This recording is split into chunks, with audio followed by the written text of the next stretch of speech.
So episode number 46 of the Debbie and Dr. Rob show. We're so excited to share with you the topic of karma. Do you have good karma? Do you have bad karma? Are you not sure of why things happen, and is it because of karma? We are going to explain it all on this show today. So stay tuned. This is the Debbie and Dr. Rob show. You are in the right place if you are tired of the basic self-help and you're ready for a higher level of teaching in neuroscience, Jungian psychology, and Eastern wisdom. We offer world-class personal development and coach training for evolving women entrepreneurs to help you go to the next level of growth in success, relationships, and living your purpose. So let's get started. What is karma? Episode number 46. Hey, Rob. Good question. No, it's very interesting. Is it instant or instant karma, processed? Or is it karma chameleon? We don't know. Or is it Kama Sutra? I don't know. We're going to talk about that today. But before we get started, I wanted to mention some thing that we're doing this month that is really exciting. Yeah. We are launching our first 8-week group coaching program for wise entrepreneurs who want to be wiser and have more power over her business and her life through the wisdom mind. And we had a few episodes on this, some webinars we've done. If you're interested, I encourage you to sign up for a 3-video series called herhiddenpower.com, and you'll get all the details, you'll get the information, and really start to see that there's more to life, more to mindset than just working on your limiting beliefs. Yes. Yes, and we've gotten a great response so far. Great people signing up for that course. So if you're a coach or an artist, you're a creative entrepreneur, you have your own business that you're starting or launching, you have a product you're launching, maybe you want to be on Shark Tank or want to do a TED Talk or want to become a great speaker, but you feel as though there's something stopping you. There's an external force stopping you. This course is really about how you can use your mind to bend reality and basically have a new perception of opportunities that are right in front of you without working so hard or stressing out, and how to really create a successful, lasting business that fuels your heart and soul, that also is connected to the higher wisdom within you. So really powerful. Right. Creating success without losing your soul in the process. Yes, that's true. So if you're interested, again, go to herhiddenpower.com and sign up for the video series. And Rob and I will be taking you through a process. You'll get to experience that and some shadow work and possibly join us for this program. It's going to be amazing. So hope you check it out, and we will be talking more about that in future episodes. We'll see you there. So karma. Karma. So a lot of people have been asking me about karma and dharma, but we'll save dharma for another talk. But karma, it's one of those words that has entered the culture, but has been kind of misused or misunderstood. So we want to clarify a little bit where it comes from, what does it mean, how can we really put it to work in our lives and understand it in the right context. You hear it a lot in pop culture, in movies, and people thinking, I mean, when we were working with single people, a lot of what they said was, I must be some kind of bad karma I have. Right. What did I do to someone in a past life? Or why did I experience certain things in my childhood? Is it karma? And this is really a great way to clarify what karma is and isn't, and you can redefine it for yourself. Yeah, so to begin with, number one, it's both a philosophy and a religion. Or let's say it's part of a philosophy and part of certain religions. If you look at the East, in general, almost all the schools from the East buy into the idea of karma. So it's a very powerful philosophical idea that's incorporated into the religious practices and kind of taken up by the masses as that's just the way the world works. And so the general theory, how I understood it, and I think the popular theory is that there's some kind of universal force that's keeping tabs on everything we do, the good deeds and the bad deeds. And when we do a bad deed, it'll eventually come back to us. Yes. And if we do good deeds, good things will come to us. And so it's that kind of general, or the good things in our life, because we must have lived a really good, we have good karma that we brought into the current life. So there's that this kind of like good and bad description of what karma is. You reap what you sow, what goes around comes around, that kind karma of... will get you. Yeah, that kind of folk wisdom. In the religious sphere, it's kind of been, it takes on many forms. Obviously, people have heard about reincarnation and that you're born as sometimes as different human beings and sometimes as different animals in different forms. All those we consider part of the religious sphere. And it has to do more with culture and tradition. We're talking more about the philosophical aspect of karma and what it means to us. So what's the difference between a philosophy and a religion? Oh, that's a good question. So we can think of religion as a set of beliefs and norms that are handed down from generation to generation, so that the person is not really questioning anything. They're simply absorbing and saying, This is the law. Yeah, this is what I'm meant to believe, and I believe it. So the Bible or Christianity and the Quran in Islam, or the Torah in the Jewish religion, or any other sect and Hindu sect. Yeah, and Buddhism, including... there's so many different levels of Buddhism, and there's Mahayana Buddhism, and then there's...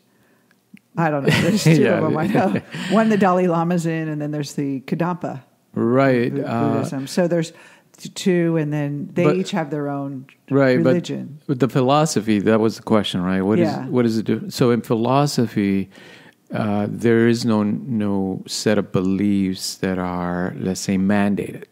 You can question it, you can think it through, and you can, let's say, accept what you believe and understand to be true and work with that philosophy. That's correct. If you're in a certain religion, you don't question it. You don't say, well, I don't like my mother used to call me a smorgasbord Catholic. You take what you want and then you leave the rest. And so that's kind of it's frowned upon if in a religion to make your own rules. Yeah. But in philosophy, you're actually compelled to ask the question. It's really about asking those questions and questioning what you believe and questioning what you're reading. And it's in that inquiry that really brings us to self-awareness. So there are two different tracks. Yes. And for some people, they need that structure, and other people are like to not have the structure and like to have... Yeah, we're definitely focusing here on the philosophy of it. Okay. Because we don't really... we don't want to, let's say, criticize any religion because it's very useful for a lot of people. Oh, yeah. And, but they're just different. We're simply pointing out the differences and saying, here's where the philosophical idea of karma falls within the spectrum of what we know in Western philosophy. Mm-hmm. So as a philosophy, if you look at the sources, the most ancient sources of the idea of karma, they come from the Upanishads. And the Gita also, the Bhagavad Gita talks in depth about karma as well. If you look at those sources, the idea of karma comes closer to what we call in the West conditioning. Mm.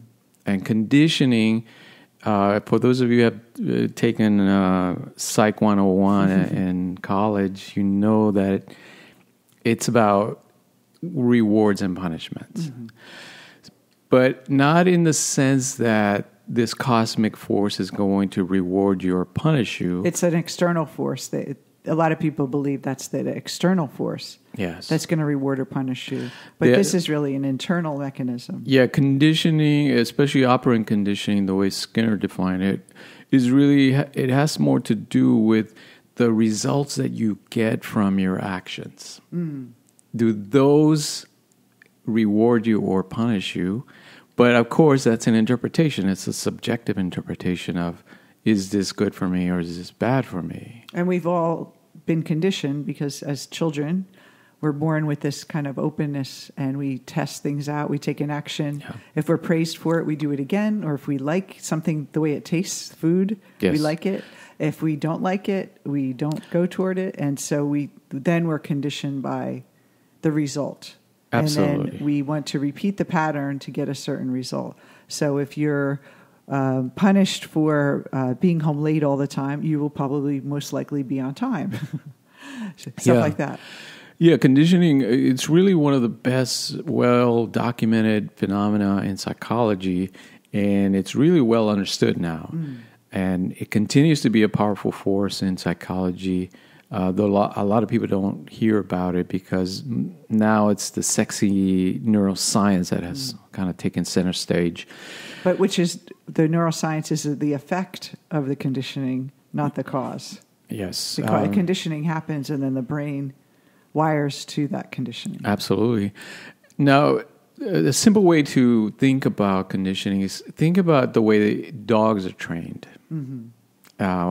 So if you want a dog, for example, to roll over, you give him a piece of chicken every time he approximates that behavior. So even if he doesn't roll over completely, when he lays down to one side, you reinforce that by giving him or her a piece of chicken. So now the dog understands that every time I do this behavior, I get rewarded. So I'm going to repeat it. It increases that behavior. Then you reward the next phase of that rollover. So when his feet or her feet go up in the air, you reward that. And the dog learns, when I do this, good things happen. That's right. I get good karma. Yes. Until he performs the whole action and rolls over and he gets the reward again. So that force of conditioning that results from our actions is also operating continuously in our environment. When we do things, we get some feedback. It's either rewarding to us or it's not rewarding to us. And it determines if we're going to repeat those behaviors or not.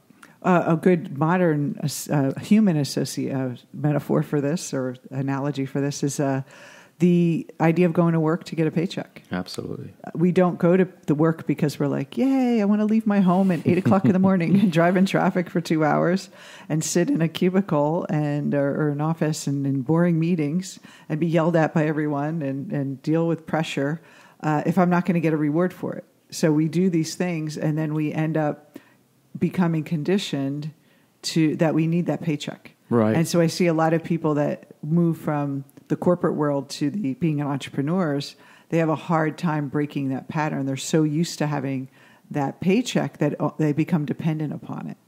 And so karma is really like that pattern of being dependent on, we act in a certain way to get a certain result. Absolutely. So if we go to work and that's the karmic action that's good, we get the paycheck and that's the karmic reward. And so it's that action for the reward.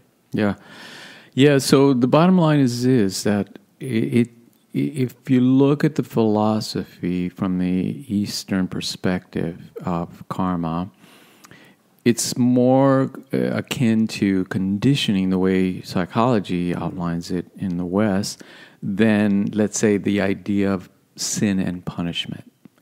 But a lot of people interpret it through that lens of sin and punishment because that's what we know. That's what feels like it. Yeah, and that's what we're used to thinking about. If we're punished by something or rewarded by something, we're used to thinking of in the context of some external deity or the universe or the world rewarding us or punishing us. Well, when we're children, our parents are basically like gods. They're the ones who are the deity to us that bestows the reward or punishment on us. And then when we go into the world and become adults, we project that onto like some universal force. Yes, yeah. So that's one of the major misunderstandings that I hear in general when people use the word karma, or the idea of karma in the West, that they're misusing it or misunderstanding it, misapplying it, let's say. So further, in the Upanishads and the Gita also, they explain the idea that it's really talking about action, that the action you're taking is binding you. It's a binding force that they're talking about, and that the actions that you're taking are binding you to that action, because we're attached to the results of that action, right? So every time we take an action, so like you were saying, if I apply for a job and I get that job, I'm kind of rewarded by it. So I'm conditioned by the reward, meaning now I'm indebted to that action, that I'm going to tend to repeat it again. Apply for another job. Yeah. By the same token, if I'm rejected, then you may give up. I may give up. I may get discouraged. I may move out of town. That like feedback, you need to do something. Like you have to change your action. Yes. To get a different result, and so that's the karma. Like a lot of people think, if I just change my action, right, it'll be different. Yeah. The results are molding my behavior then very and your subtly of what is possible too. Yes. And they're conditioning the way I perceive the world from that feedback. And it all stems from the attachment to the results of the action, not the action itself. And that is explained very clearly in the Gita as well, that it's not the action itself, but the attachment we have to getting a certain result. So in other words, if I apply for a job, but I'm not attached to getting it or not getting it, in other words, I'm not really going to focus so much on I have to get this result, or I have to get accepted by this result, by this job, or else I'm going to be very sad. It has no conditioning power. I can still take the action. And it doesn't mean that you don't care that you get the job or not. Like you're not like, I don't care. I think a lot of people confuse non-attachment with meaning not caring. Yeah. Like, I don't care. I'm just letting it go, trusting the universe. But they really do. It's not that you definitely care, because if you are taking an action toward it, you're demonstrating that care. But that's where you let go of what happens after. Like you can't manipulate the result. You have to, or you're attached to it. So you just really, you're putting your heart into what you want to do right. and that you care about, and then you let go, which is the hardest thing. And actually, those of you who play golf, they say, this is actually a really interesting, I just thought of this. I learned how to play golf when I was single, looking for men. I was thinking there's a lot of men on the golf course. Anyway, they say that when you look down, you got to keep your eye on the ball. They say, keep your eye on the ball. We all know that, right? Yeah. And so you're looking down and swinging the club, but you're not moving your head to see where the ball goes. You look where you want the ball to go, and then you look down and you do not move your head at all. You swing without moving your head. And it's the hardest thing to do because we're attached to where it goes. So we're so used to watching it glide with us, but you just keep your head down.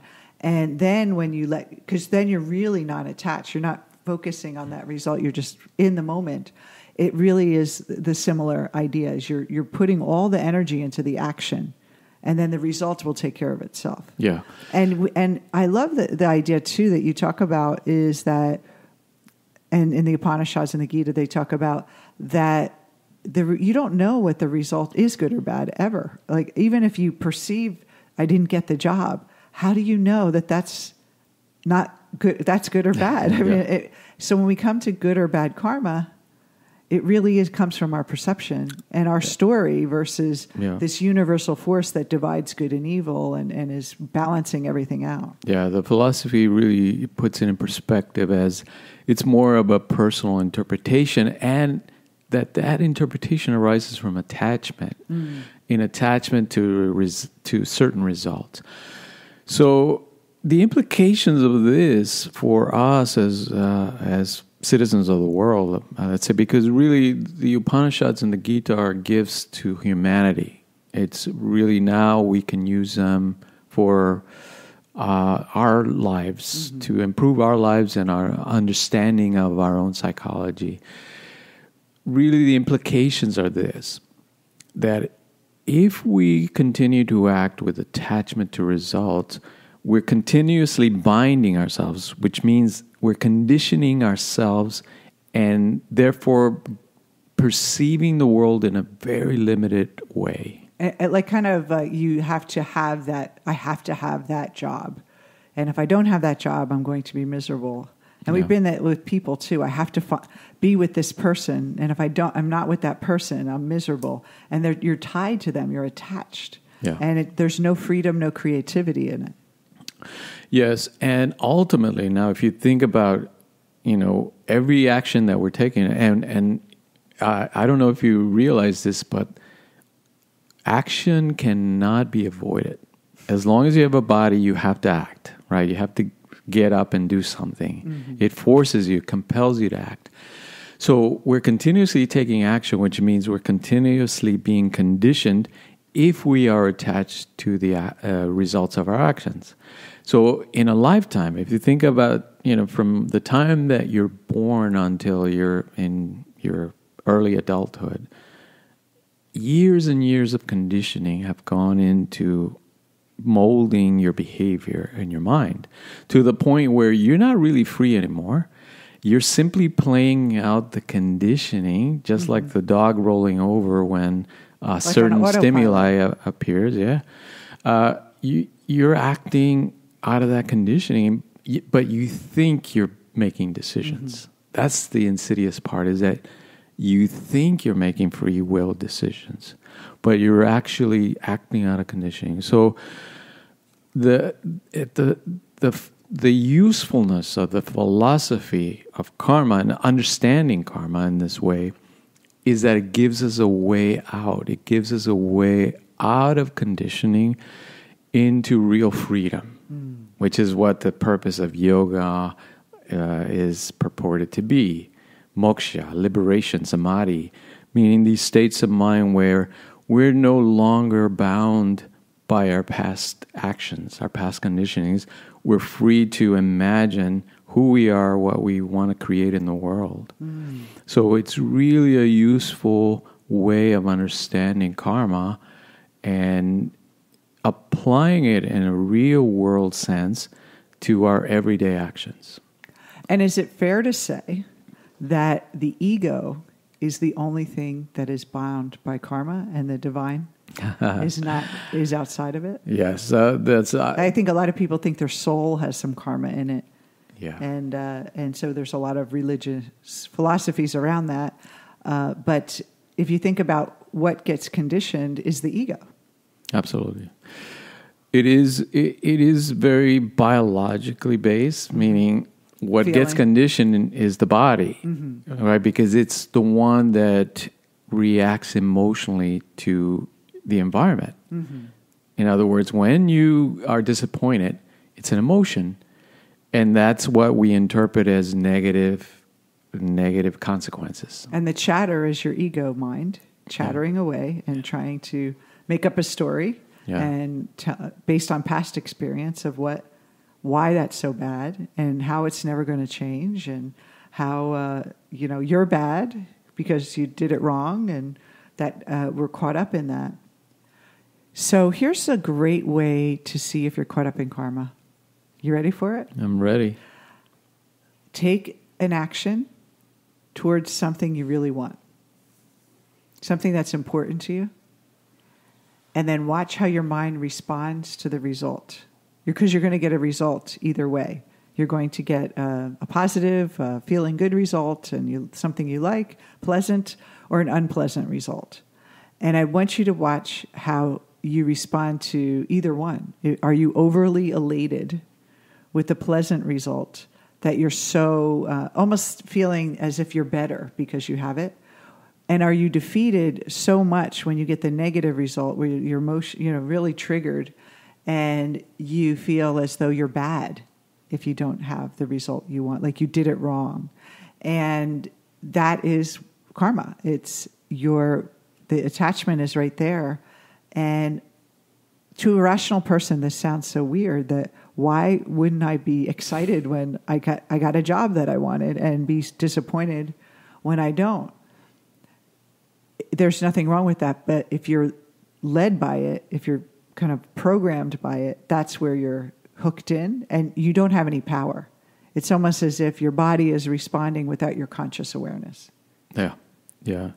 So just to recap then, we understand karma to be both a philosophy and a religion, but if we want to understand the philosophy, then we can think of karma as conditioning, as it's outlined in Western psychology, where you have this power in the environment that we are really giving it power by projecting, let's say, desire and aversion onto it. So certain things are rewarding to us, certain things are repelling to us, and that gives the environment power to condition us, to mold us. If we look at the Upanishads, the source of the philosophical idea of karma, and the Gita, the Bhagavad Gita, we see very clearly that it's talking about the binding effects of action. Every action that you take has the power to bind you if you are attached to the results of the action. By the same token, to free our minds and ourselves from that karmic conditioning, we employ let's say a psycho-spiritual technique of dropping the attachment to the results of our actions. Putting all your energy really into the action. Yeah. Like I said, focusing on the ball and the swing versus where that ball's going. Yes. Where it's going to end up. And that is freedom, because you're really engaged in that moment versus you're half here and half in the future wondering what's going to happen. Your whole heart and soul isn't in that moment, and it isn't in that power, and it really doesn't have the same effect. Yeah, and if you're worried too, you're putting fear into the action when you take it. Absolutely, and the main objection that we hear when we explain some of this is that I won't be able to enjoy the fruits of my action. But that's not true, because you will still get results. Anytime you take action, you will get a result. It's simply that you're not attached to that. So you'll be able to enjoy it more. Because when you're attached to the result, you're anxious about whether you're getting that result or not. Mm-hmm. And so you're not even enjoying doing the action because you're already moving ahead. Your mind is already attached to what results am I going to get from this? Then when you're attached, once you get those results, you're anxious about losing that. Yes. And that's what conditions us, is that attachment to the results. We do get to enjoy the results of our fruits, the fruits of our actions, but in a free way. We're not attached to them. We focus more on the actions.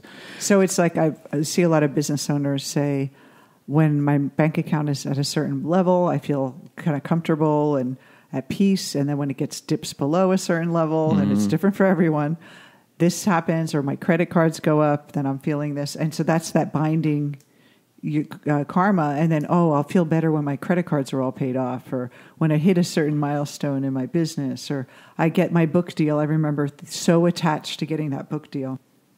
And we work with so many women that are so attached to finding that person. And when I find that person, everything will be different and amazing. And I'm in hell right now, and we can't wait to get to heaven. And then what happens is I see a lot of people, when they meet someone they like, they get freaked out and attached to when that person's going to ask them out again, when they're going to text them again. And then they feel that rise and fall of their emotions based on that other person's results, as if they were a puppet and the other person had the strings. And so if you think about karma, it's the external world has these strings that bind us, and they pull at us, and they influence our state of mind. when we are caught up in it. So what the key is to recognize it, and then remember that we all always have a choice. We have a choice to enjoy it without feeling pulled by it. We have a choice to, like, finding you and meeting you is a wonderful thing. I enjoy it, but I don't think every day, oh, I hope Rob doesn't leave me. I hope he still likes me, and I hope he's not going to. I still like you. Yeah, he still like me. Good. He's going to still think highly of me, and that would be exhausting to be in a relationship like that. Yeah, it's a great conversation, and we hope to talk a little bit more about Dharma and yoga and the deeper philosophy, and you'll see how they all fit together. And once you start to get the bigger picture, it all starts to make sense in a more cohesive psychological way. Before we end, can I end with a story? Absolutely. There was a man in this ancient town, and he had a beautiful farm, and he was a part of a small village, and when his wife had a son, all the villagers came to his home, and they said, wow, what good luck, you have a son. This is so wonderful. And so he said it could be good or it could be bad. Non-attachment. The son grows up, and he starts helping on the farm, and by accident, he let one of the horses out, and the horse ran away. And the villagers came again to console the farmer and said, I am so sorry, what bad luck. The son left your horse, now you don't have a horse, and how are you going to till your soil, and such bad luck. And the farmer said, could be good, could be bad. About a week later, the horse that ran away brought back with him about 5 or 6 wild horses, and they caught them all, and now they had 6 horses. And the villagers came again, and they said, oh, you're so lucky, what great luck. You have such good luck that now you have all these horses. And the farmer said, it could be good, it could be bad. Well, his son decided to start taming the wild horses by riding them, and one of the horses bucked him, and the son fell off and broke his leg. The villagers came back again, and they said, what bad luck. Your son now has broken his leg, and now he's not going to be able to help you on your farm. And the farmer said, could be good, could be bad. Then there was a war, and they came for all the able sons and daughters, the sons of the farmers and the people in the village, to fight in the war. But the son couldn't go because he had a broken leg. And they said, oh, what good luck. Your son doesn't have to go and fight in that war and risk his life. And, he's safe. And the farmer said, could be good, could be bad. And so the lesson is that in the moment, we always look at things from a very limited perspective. We look at things as based on our past experience, and we only see that short glimpse of a moment and what our idea of what's good or bad. But we don't know what lies ahead. We don't know that if you don't get the job, the guy doesn't call you, the money runs out, the money comes in big force. If those are either good or bad, they're all neutral. And what we decide in our mind is what everything means. And that is what karma is about. It's not about the external. It's about holding the mind and with that freedom, so you're not riding the roller coaster of life, getting caught up like the external world pulling on you like strings of a puppet. Great story, powerful. So that's my story time with Debbie and Rob. And thank you so much for joining us today for the Debbie and Rob Show. And we really would love for you to subscribe to us on iTunes. We're also on Google Play and now on Spotify. And leave a great review for us. We'd love to get those reviews. And visit us on our Facebook fan page for the show, the Debbie and Dr. Rob Show. Just look for us on Facebook and say hello to us, join the community, ask us questions. Tell us what you want us to talk about. We're really excited to continue this show into year number 2 and bringing you more great topics to help you improve your life and live happier. Well said. Take care, everyone. Have a great day. See you next time. You've been listening to the Debbie and Dr. Rob Show. To find out more about us, you can visit us on our website at debbieandrob.com. Also, please don't forget to subscribe to us on iTunes or Google Play. We'd love to see you on every show, and thank you so much for joining us. And we hope you remember to believe in your biggest dreams.